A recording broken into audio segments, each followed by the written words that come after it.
Hi there, it's Jennifer with Christy and Jennifer Flow and Transcendence. And I hope you all been well today and enjoyed this beautiful day. I wanted to talk a little bit, not just kind of about a little trauma. Not really trauma, but when we're younger, when we're babies, we're born and we're born into this blissful state. And then we go through our toddler stages and our younger stages, and we're being taught these things from adults.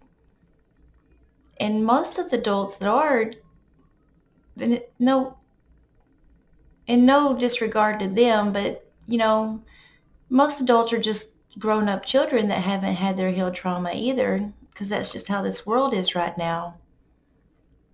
But young babies are born and they're so pure and they have such this huge soul. And then as we go through our childhood, we might have little things that kind of either will make us feel upset, or maybe we didn't do something right a certain way, but it's like we learn all these what is it? We learn all these judgments from people on how something should be done or shouldn't be done. And those can be considered little traumas.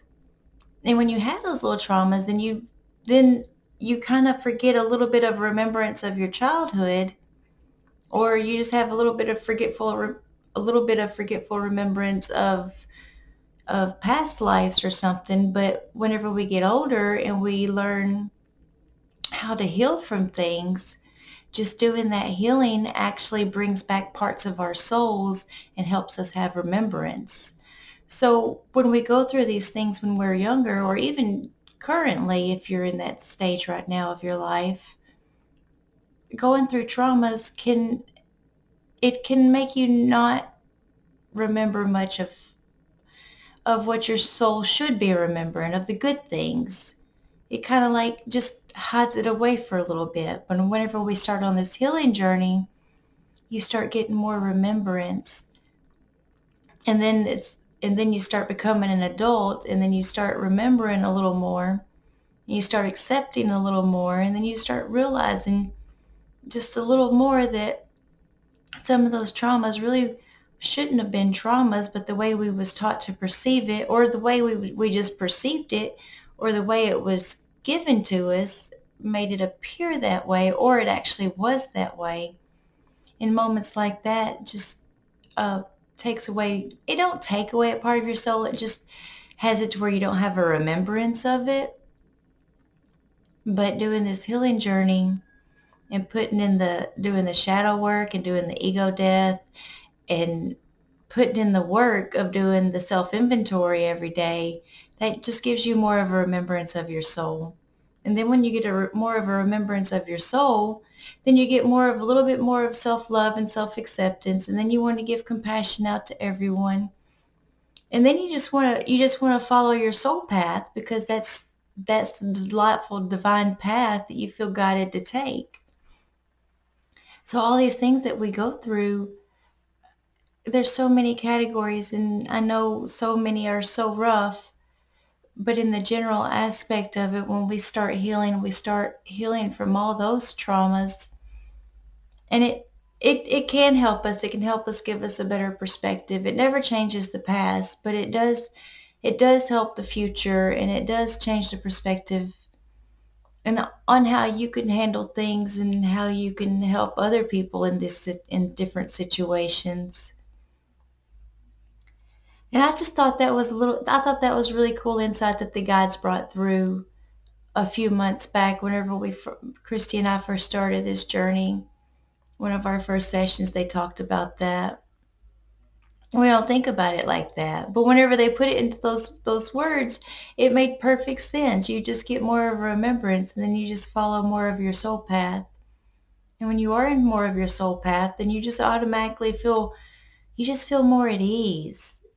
There's not hesitation. There's not nothing holding you back. It's like everything just flows. And that was another thing that our guides Willow and Violet and Cressida said, that if it's from them and if it's from God, it's going to flow easily and peacefully. But if it does not flow easily and peacefully, or if there's like restrictions creating it, or there's hindrance, That's not from our guides, and that's not from God, and it's not from source. So you need to do a self-inventory and reevaluate and go a different path until the path is free flowing. That's what we're designed for. It's our birth-given right to have that. And I I pray and I send blessings every day that all of humanity and the whole planet gets to experience that. It's wonderful and it's glorious and it adds love to the collective, and then that just uprises everything more. And then eventually the old ways will fall away. We just have to keep following what's in our heart and on our soul path. And the more will be revealed to you. You just take little baby steps. Even if it's not baby steps, just take little tiptoes. It's okay. And you're not alone. We have helpers. And you have people amongst the earth that can help you, but then you also have the helpers that you can't see. Just the knowing that you know is there and the knowledge that you can receive from them. You can ask, you can journal, you could talk to them out loud. You could do anything that works for you, and don't give up. Don't give up, because this is something you can stay persistent at, and it pays off. It has a wonderful reward, and the wonderful reward is just having the pure bliss of your soul with no attachments and no reactive responses, and everything flows. And then everyone that's around you gets around your healing light, and that heals them and starts their day to have a better day, or their middle of the day where they have a better day, and then who they come in contact with that helps them. So it's like this domino effect or this ripple water effect. And it's just for being in your soul and living through your heart. And it seems a little rough, but it gets a little easier if you just make conscious choices every day. Every day. Well, I hope you all have a good night, and holding you up all in blessings and love.